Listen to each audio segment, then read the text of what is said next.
திரு நாகராஜ், இங்கே ஒரு பரிதாபத்துக்குரிய வகையில் தான் பிஜேபி இருக்குன்னு ஒரு ரொம்ப கடும் விமர்சனத்தை குபேந்திரன் முன்வைக்கிறார். அடிப்படையில் அவர் சொல்ல வர்றது, உங்களுக்காக உழைத்த திரு ஜி.கே. வாசனுக்கு இடத்தை அலாட் பண்ண முடியாமல் தான் இன்னும் பிஜேபி இருக்கிறாங்க அப்படிங்கிறாரு. எப்படி பார்க்க வேண்டியிருக்குது? அதுக்கு முன்னாடி நான் திமுகவுடைய நாங்கள் எதிர்கட்சிகளாக நினைக்கிறது திமுக. அதை பொறுத்து அதனுடைய வேட்பாளர்கள் அதனுடைய தேர்தல் அறிக்கையை பற்றி சில வார்த்தைகள் பேசிட்டு வரலான் இருக்கேன். கட்டாயம் பேசலாம். அதிமுகவை நீங்க அப்படி நினைக்கலையா? அதிமுக எங்களை பொறுத்த வரைக்கும் நாங்க நினைக்கிறது திமுகவை தான் எங்களுடைய எதிர்கட்சியா நினைக்கிறோம். சரி, ஏன் நினைக்கிறேன்னா பாருங்க, திமுகவை இப்ப கோயம்புத்தூர்ல இது வரைக்கும் கம்யூனிஸ்ட் கொடுத்தவங்க இப்ப திமுகவே கிளம்புறாங்க. அப்பதான் எவ்வளவு பலமா இருக்கிறது பாஜக நீங்க புரிஞ்சுக்கலாம்.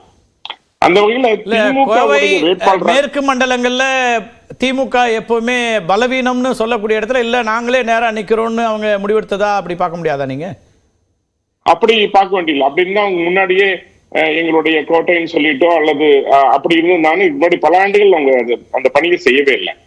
இப்ப திடீர்னு உள்ள வர்ற காரணம் கோயம்புத்தூர் பாஜக ரொம்ப சாதகமா இருக்கிறது.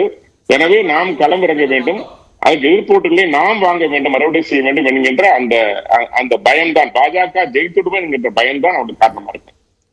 இன்னொன்னு, இந்த இந்தியாவினுடைய எதிர்காலம் குறித்து கவலைப்படாத, பொருளாதாரத்தை சீர்குலைக்கின்ற இப்படிப்பட்ட ஒரு தேர்தல் அறிக்கை, அதாவது குடும்ப அரசியல், வாரிசு அரசியல், ராஜா அரசியல், மொழி அரசியல், இலவச அரசியல், பிரிவினைவாத அரசியல், ஏமாற்று அரசியல், மதவாத அரசியல் சொல்றீங்களே. குடும்ப அரசியல் கூட்டணியில் இருக்கக்கூடிய கட்சிகளை கேட்பாங்க. பிரிவினைவாத அரசியல், பிரிவினைவாத அரசியல் அப்படிங்கிறது பாத்தீங்கன்னா அரசியலமைப்பு சட்டத்துக்கு எதிராக பேசுறது, கவர்னருடைய அதிகாரங்களை பதிக்க நினைப்பது, சுயேட்சை இதெல்லாம் குறித்து பேசுறது, பல சட்டங்களை நாங்க பாஜக கொண்டு வந்த சட்டங்களை நாங்கள் எல்லாம் ரத்து செய்வோம் என்று சொல்வது, இது எல்லாமே ஒரு வகையில் பிரிவினைவாதம். ஆளுநர் அதிகாரம் குறைக்கப்படணும்னு முதலமைச்சராக இருந்த திரு நரேந்திர மோடி அவர்களே குறிப்பிட்டிருக்கிறார். உங்களுக்கு தெரியாது இல்ல? பட் இவங்க போட்ட தீர்மானம் என்னவா இருந்தது? கவர்னரே வேண்டாம்னு சொல்லி தான் தீர்மானம் போட்டாங்க இவங்களுடைய எல்லை மாநாட்டுல. அதனால சொல்றாங்க. அதனால இவங்க இப்படி சொல்லுவாங்க, அப்புறம் அதையும் செய்வாங்க. அதனால இவங்களுடைய நோக்கம் முழுமையாக பாத்தீங்க அப்படின்னா சாதி அரசியல், மதவாத அரசியல், இது எல்லாத்தையும் உள்ளடக்கி இவங்க 18 ஆண்டு காலம் மத்திய அரசுல ஆட்சியில் இருந்திருக்கிறாங்க. காங்கிரஸ் சாதகமா இருந்திருக்கிறாங்க, கூட இருந்திருக்கிறாங்க. ஏறக்குறைய காங்கிரசும் 63 ஆண்டு காலம் ஆயிருக்கிறது. ஆனா இவங்க முன்பு சொன்ன அதே வாக்குறுதிகளை என்ன சொல்றது, புதிய பானையில் பழைய சாராயத்தை மக்களுக்கு கொடுத்திருக்காங்க. நீங்க கையில அதிகம் எடுத்தது பாத்தீங்கன்னா மொழி எடுத்திருக்காங்க, கையில வழக்கம் போல உணவை தூண்டுகிற விஷயத்தை எடுத்திருக்கிறாங்க, பிரிவினைவாத பாசம் பேசுவது எடுத்திருக்கிறாங்க, தமிழை கையில எடுத்திருக்காங்க. இதெல்லாம் திருக்குறள் குறித்து பெரியார் என்ன பேசினாரு அதெல்லாம் இப்ப மறந்துச்சு. இப்ப மறுபடியும் திருக்குறளுக்கு இம்பார்ட்டன்ஸ் கொடுத்து கொண்டு வராங்க.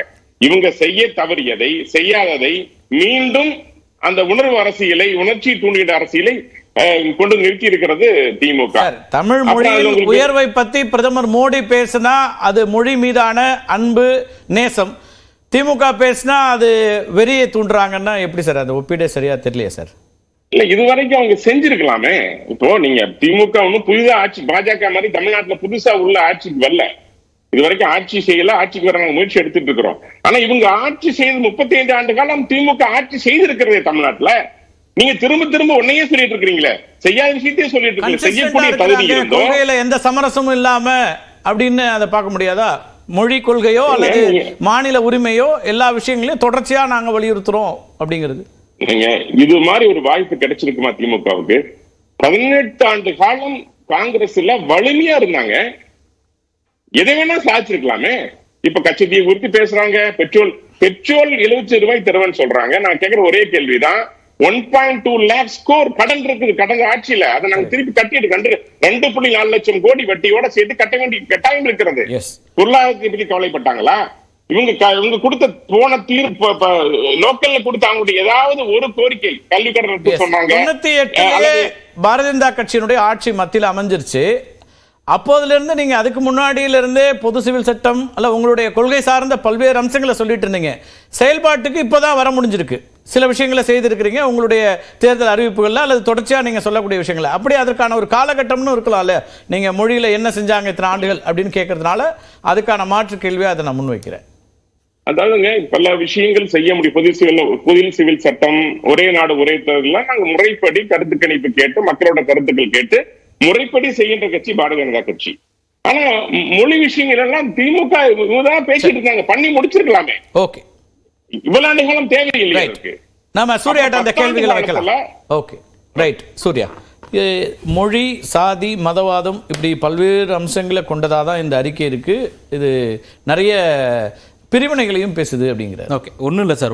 நம்பர் 1, மொழியை, தமிழை பற்றி நாங்கள் தமிழனுடைய பெருமையை, தமிழனுடைய உரிமையை பேசுனா அது பிரிவினை என்பது பாஜகவினுடைய கருத்தாக இருக்கு.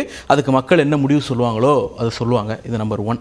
ரெண்டாவது, இவங்க வந்து 1.5 லட்சம் கோடி கடன் இருக்கு, 2 லட்சம் கோடி கடன் இருக்கு அப்படிங்கிறாங்க. கிட்டத்தட்ட 155 லட்சம் கோடிக்கு மேல இந்த ஆண்டு 18 லட்சம் கோடி சேர்த்தீங்கன்னா 170 லட்சம் கோடி வரைக்கும் ஒன்றிய அரசினுடைய கடன் அளவை மோடி அவர்கள் உயர்த்தி வைத்திருக்கிறார். இப்போ இந்த இடத்துல ஏன் அதை ஏதோ யார் மேல டாக்ஸை போட்டு நீங்க ரெடியூஸ் பண்றீங்க அப்படிங்கிறது இருக்குல்ல. மக்கள் மீது டாக்ஸை போட்டு ரெடியூஸ் பண்றீங்களா, கார்ப்பரேட் மீது டாக்ஸை போட்டு ரெடியூஸ் பண்றீங்களா அப்படிங்கிறது இருக்கு. கடந்த 25 ஆண்டுகள்ல, இன்னும் சொல்ல போனா போஸ்ட் குளோபலைசேஷன் அடாப்ட் பண்ண ஆரம்பிச்ச பிறகான 30 ஆண்டுகள்ல கார்ப்பரேட் வரி, ஜிஎஸ்டி, அதாவது மக்கள் கட்டக்கூடிய சேவை வரியை விட மக்கள் கட்டக்கூடிய இன்கம் டாக்ஸை விட குறைவாக இருப்பது இந்த ரெஜிம்ல தான். கார்ப்பரேட் வரி வந்து சாதாரண மக்கள் 5 ரூபாயும் 10 ரூபாயும் கட்டுற டாக்ஸை விட குறைவாக போயிருக்கிறது அப்படிங்கிற ஒரு அவலத்தை பாரதிய ஜனதா கட்சி ஏற்படுத்தி இருக்கிறது. அப்ப அந்த கடனை எங்க நீங்க போய் காம்பன்சேட் பண்றீங்க அப்படின்னா பெட்ரோல் மேல போடுறது, அதாவது பெரிய பெரிய நிறுவனங்களை விட்டுறது, சாதாரண பெட்ரோல்ல போடுறது அப்படிங்கிறது அவர்களுடைய நடைமுறையாக இருக்கிறது. இன்னொன்னு, இன்னைக்கு வந்து நாங்க தேர்தல் அறிக்கையில சொல்லப்பட்டிருக்கிற எதையுமே வந்து நிறைய உங்க கூட்டணியில் இருக்கக்கூடிய, இந்தியா கூட்டணியில் இருக்கக்கூடிய கட்சிகள் முரண்படக்கூடிய விஷயங்கள் எப்படி இவங்க செயல்படுத்த முடியும்? தமிழ்நாட்டில இருந்து அதான் சொல்றோம்ல, அந்த கூட்டணியினுடைய சிங்கிள் அஜெண்டா அப்படிங்கிறது மோடி அரசை வீட்டுக்கு அனுப்புவது அப்படிங்கிற ஒரு விஷயம் தான். லார்ஜர் ஃபாரம்ல மதச்சார்பின்மையா இருக்கட்டும், மொழி உரிமையா இருக்கட்டும், மாநிலங்களின் உரிமையா இருக்கட்டும், இங்க இருக்கக்கூடிய சமத்துவத்தை, சகிப்புத்தன்மையை உறுதிப்படுத்துறதா இருக்கட்டும், கான்ஸ்டிடியூஷன் ரைட்டை பாதுகாக்கிறதா இருக்கட்டும், இந்த அடிப்படையில் எல்லோரும் ஒன்றிணைந்து செயல்படுறோம். இஷ்யூ பேஸ்ட்ல ஒவ்வொரு கட்சிகளுக்கும் முரண்கள் இருக்கதா செய்யும், அது எல்லா கூட்டணியிலும் இருக்கதா செய்யும். அந்த இடத்துல எங்களுடைய குரலை நாங்க வலுவா பதிவு பண்ணுவோம் அப்படிங்கிறது தான் எங்களுடைய ஸ்டாண்ட். இந்த அறிக்கையிலே எடுத்துக்கங்க, எதையும் நாங்க புதுசாலாம் சொல்லல. கடந்த 10 ஆண்டுகள்ல எதையெல்லாம் வலியுறுத்தி நாங்கள் போராடி இருக்கிறோமோ, எதையெல்லாம் எதிர்த்து நாங்கள் போராடி இருக்கிறோமோ, நீண்ட நாட்களா பேசிட்டு இருக்காங்க, செயல்பாட்டுக்கு 10 ஆண்டுகளை நாங்க எதிர்த்ததான் சொல்றோம் சார். ஒன்னு, சிஏஏ கடுமையா எதிர்த்தோம். நாங்கள் சிஏஏவை ரத்து பண்ணுவோம் 2020 அப்படி 2019 சட்டத்தை அப்படின்னு சொல்லியிருக்கிறோம். யூசிசி கொண்டு வருவதை நாங்கள் கண்டிப்பாக தடுப்போம் அப்படிங்கிறோம். கடந்த 10 ஆண்டுகளே நாங்கள் எதிர்த்துக்கிட்டு தான் இருந்தோம். அதே போல ரயில்வே அலோகேஷன், எங்களுடைய ஆளுநர் விஷயங்கள்லாம் குறிப்பிடுறாரு. தமிழிசை அவர்களும் அதை கேட்டாங்க பத்திரிகையாளர் சந்திப்புல. ஆளுநர்லாம் இவங்க ஆட்சி பொறுப்புல இருக்கும் போதே ஏன் செய்ய முடியல அப்படின்னு கேட்டாங்க. 2 விஷயம் வரேன். ஒன்னு, இப்ப இவங்க ரயில்வே லைனை பொறுத்த வரைக்கும் 2022 மார்ச் மாதம் எங்களுடைய நாடாளுமன்ற உறுப்பினர் கனிமொழி அவர்கள் நாடாளுமன்றத்திலேயே சொன்னது என்னன்னா, புதிய ரயில்வே லைன் போடுறதுல சதர்ன் ரயில்வேக்கு 59 கோடியும் நார்தன் ரயில்வேக்கு 13,200 கோடியும் ஒதுக்குறீங்க, இது இன்ஜஸ்டிஸ். நாங்க இன்னைக்கு நாங்க வந்து ஒவ்வொரு ஜோனுக்கும் ஈக்குவலான அமௌண்ட்டை பிரிச்சு கொடுப்போம் அப்படின்னு தேர்தல் அறிக்கையில சொல்லியிருக்கிறோம் மண்டல அளவுல. அதே போல ஒவ்வொரு மாநிலத்திலிருந்து அந்தந்த மாநில ரயில்வே பணியிடங்களுக்கு வரக்கூடியவர்கள் வந்து டிப்ரைவ் ஆகுறாங்க, அவங்களுக்கு வாய்ப்பு கிடைக்க மாட்டேங்கிறத நாடாளுமன்ற ராஜ்யசபால நாங்க எதிர்த்திருக்கிறோம், கொண்டு போய் வச்சிருக்கிறோம். இன்னைக்கு மாநிலங்கள்ல இப்ப தமிழ்நாட்டில் ரயில்வே பணியிடங்கள் உருவாகுதுன்னா அதுல 90% பணியை தமிழ்நாட்டை சேர்ந்தவர்களுக்கு கொடுப்போம் அப்படிங்கிறத வாக்குறுதியாக கொடுத்திருக்கிறோம். இது எல்லாவற்றோட கொடுமை சீனியர் சிட்டிசன். ப்ரீ கோவிட்க்கு முன்னாடி சீனியர் சிட்டிசனுக்கு கன்செஷன் இருந்துச்சு, அந்த கன்செஷனை ஒழிச்சாங்க. இன்னும் சொல்ல போனா சாதாரண ரயில் கட்டணத்தை எக்ஸ்பிரஸ் கட்டணம்னு மாத்துனாங்க. அது ரெண்டுத்தையும் நாங்கள் மிக கடுமையாக இதெல்லாம் கன்சிஸ்டன்ட்டா நாங்க எதிர்க்கிறோம்ன்றீங்க. அதை இப்ப டோல் ஃப்ரீ ரோட் எடுத்துட்டு வரீங்க, அது எப்படி சாத்தியம்? வரேன். இப்ப நீங்க என்ன பண்றீங்க, கடைசி ஆர்டிஐல மத்திய பிரதேசல போடப்பட்ட இதுபடி 2242 கோடி ரூபாய் 15 கோடி சீனியர் சிட்டிசன் இருந்து ஒரே ஆண்டுல 2022-23 ஒரே நிதியாண்டுல மட்டும் மூத்த குடிமக்கள் 60 வயசு தாண்டவங்களுக்கான கன்செஷனை குறைச்சது மூலமா ரயில்வே கொள்ளையடித்திருக்கிறது. அதை நாங்க திருப்பி கொண்டு வருவோம், அதை நாங்க திரும்பி அந்த கன்செஷன் கொடுப்போம்னு சொல்லியிருக்கோம். டோல் பிளாசாவுக்காகவும் நாங்கள் நாடாளுமன்றத்தில் 2 ஆகஸ்ட் 2022 எங்களுடைய எம்பி வில்சன் அவர்கள் நேரடியாக ஒரு விஷயத்தை முன் வச்சாங்க. அதாவது இந்த டோல் ப்ராசஸ் அப்படிங்கிறது மேடை நாடுகள்ல டோல் ரோடு, நான் டோல் ரோடுங்கிற ஆப்ஷன்ஸ் இருக்கு. இங்க நீங்க இந்த ஆப்ஷனை கொடுக்கல அப்படிங்கிற பட்சத்துல ஒரு பயணம் அப்படிங்கிறது ரைட் டு டிராவல் இஸ் சாலை வரி கட்டும்போது அதை ஏன் சாலை ஒரு இல்லைன்றீங்க? சிங்கிள் ஃபேரா Right. போட்டுருங்க Okay. அப்படின்னு சொல்லியிருக்கோம். அதை தான் இன்னைக்கு தேர்தல் வேட்பாளர்களுக்கு வரும்போது இஸ்லாமியர்களுக்கான வாய்ப்பு மறுக்கப்பட்டிருக்குன்னு ஜவஹர் அலி ஒரு குற்றச்சாட்டை முன்வைக்கிறார். திமுக தொடர்ச்சியா அப்ப அவங்க எங்க அதை எடுத்துட்டு வராங்கன்னா, அதிமுக சொல்லுது சிறுபான்மை மக்களுடைய ஆதரவாளர் நாங்க தான் இருப்போம் அப்படிங்கிற இடத்துல இருந்து அந்த கேள்வி அவங்க முன்வைக்கிறாங்க. இல்ல, அதுக்கு முன்னாடி அந்த கவர்னர் பத்தி சொன்னாங்க. கவர்னரை இந்த தேர்தல் அறிக்கையில் மிக தெளிவாக குறிப்பிடப்பட்டிருக்கிறது. எங்களுடைய இளைஞரணி மாநாட்டினுடைய தீர்மானத்தில் சொல்லப்பட்டது போல கவர்னர் என்கிற அந்த பதவியை ஒழிக்க வேண்டும். அது ஒரு கலோனியல் ஐடென்டிங்கிறதுனால அதை ஒழிக்க வேண்டும் என்பதிலே நாங்கள் உறுதியாக இருக்கிறோம். ஆனால் இடைக்கால ஏற்பாடுன்னு ஒண்ணு இருக்குல்ல, அந்த லார்ஜர் எக்ஸ்டென்ட் போக முடியல அப்படின்னாலும் குறைந்தபட்சம் அவருக்கு ஒரு சிறப்பு அந்தஸ்து கொடுக்கப்படுற அந்த சட்டப்பிரிவு 361 திருத்தம் ஏற்படுத்தப்படும். என்ன சொல்றாங்க, இப்ப சமீபத்துல இதுல கோர்ட் நம்ம அசம்பிளிஸ் அண்ட் பார்லிமெண்ட்ல எம்பி எம்எல்ஏக்களுடைய செயல்பாடுகளை வந்து சட்ட வரம்புக்கு கொண்டு வரணும். அது ஒரு நிமிஷம் முடிச்சிடறேன் சார், அப்புறம் நீங்க குறிக்கிடுங்க. சட்ட வரம்புக்கு கொண்டு வரணும். அதோட எக்ஸம்ஷனை வந்து நீங்க கொடுக்க கூடாது. சட்டமன்றமோ நாடாளுமன்றமோ தனி தீவுகள் அல்ல அப்படின்னு உச்சநீதிமன்ற தீர்ப்பு சொல்லியிருக்கு. ஆனா ராஜ்பவன் மட்டும் தனி தீவுகளா இருக்கு. ஒரு கவர்னர் நினைச்சா அவருடைய பர்சனல் குற்றங்களுக்காக கூட